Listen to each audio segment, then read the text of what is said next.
Hey, good evening, everyone. Welcome to School de Fabrice Tournament of Defense Rules Year 2.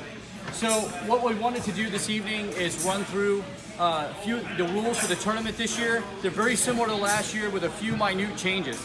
Just so you know, our goal here for this tournament is really more of a collaborative effort. We want to make sure that we put together a tournament that's safe, fun, competitive, but also collaborative and interactive, right? So we encourage you, after you fence your bout, talk to your opponent, see how you lost, tell the opponent how you beat them in the round of engagements, right? Share this information because we're all here to come up together. All right, so in our tournament, we basically call it the duelist rules, okay? And we scored up to 3 points, right? And what I mean by that is, if I was to attack my friend Nick here with a thrust to his chest, that counts as 3 points, automatic victory, okay? If I stab Nick with a thrust to his hand, that's 1 point, right? And then I could do a combination of a thrust to his leg and another thrust to his hand to equal 3 points as a victory, or I could thrust him to his chest or to his head, and I would get 3 points and be past 3 points basically for immediate victory. Now another way that you can score is you can cut. This year we're allowing cuts to the head, okay? Cut to the head, cut to the head. Those all are immediate victories of 3 points, okay? Another thing to also take into consideration, if Nick is fencing, we're fencing each other, and he puts his hand over his target, and I thrust, and I hit his hand, right? That's gonna be victory.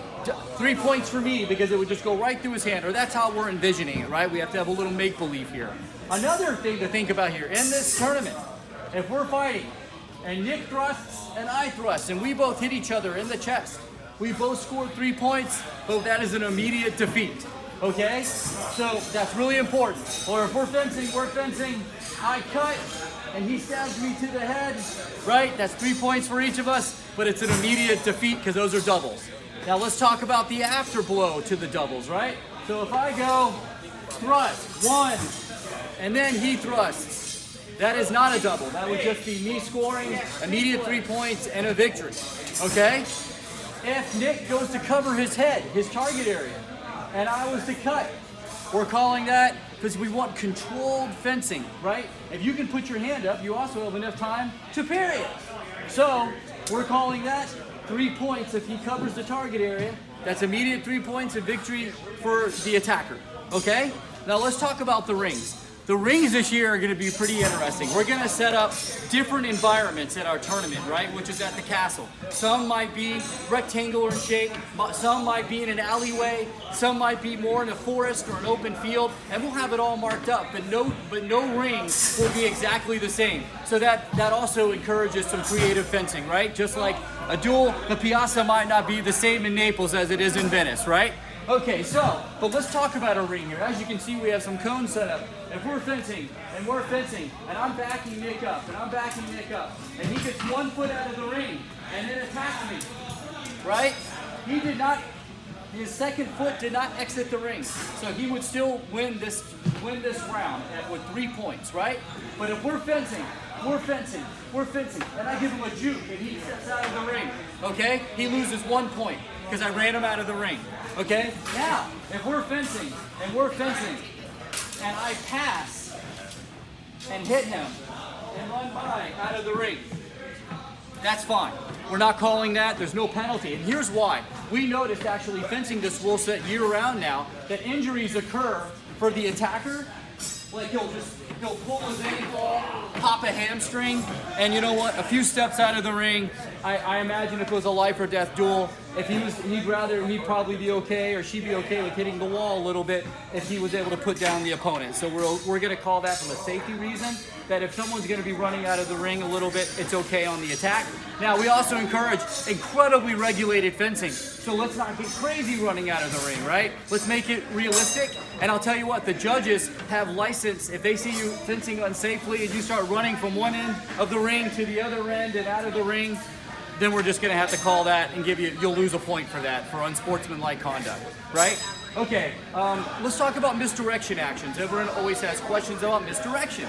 All right, so if I see an opportunity, Nick goes too deep in the distance, or it's a last line of defense for me, I can just move his sword out of the way, pass and hit, right? What's not allowed is grabbing, okay?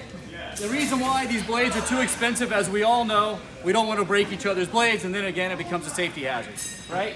Okay, this is okay. If you're here, you come here, right? This isn't necessarily, you're not trying to grab it, you're not trying to wrench his wrist. This is okay, right? This is okay.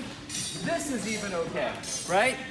Another one is pushing, checking. We're okay with a little bit of this. If you have to step back and stab them, that's okay too, right? What we don't need is just someone like bull rushing them, anything that I think unnecessary roughness. Everyone here is experienced fencers that I see coming to the tournament, so I think we all know can use our best judgment, and nor do we want to hurt our opponents, right? We want him to come back another day and fence with us another time. I think that is everything. One other thing I'd like to also say. So in addition to the tournament, we have a feast that evening, right? And you can come dressed up in a suit, white tie, historical clothing, whatever you want. Anything goes. Come as you are, right? We also have Estampida is going to be playing the feast, an amazing period music group. You might have seen them either at an STA event or Renaissance festival, whatever. They're world-renowned artists, so certainly you'll be able to enjoy them during the feast. We also have, in addition to the fencing track, we have what's called the material track, and that's going to have some world-renowned tailors, artists. We have Meg Doff-Yvonne, we have Matthew Nagy, Dan Rosen, we have Francis Kloss that's going to be coming out to show you how to make 16th century shoes, and then we might be adding some more. So anyways, there'll be more information to come. If you have any questions about the rule set, the tournament, by all means, send a message. We also, early registration ends July 2nd at midnight, so get the tickets while they're hot. Thank you.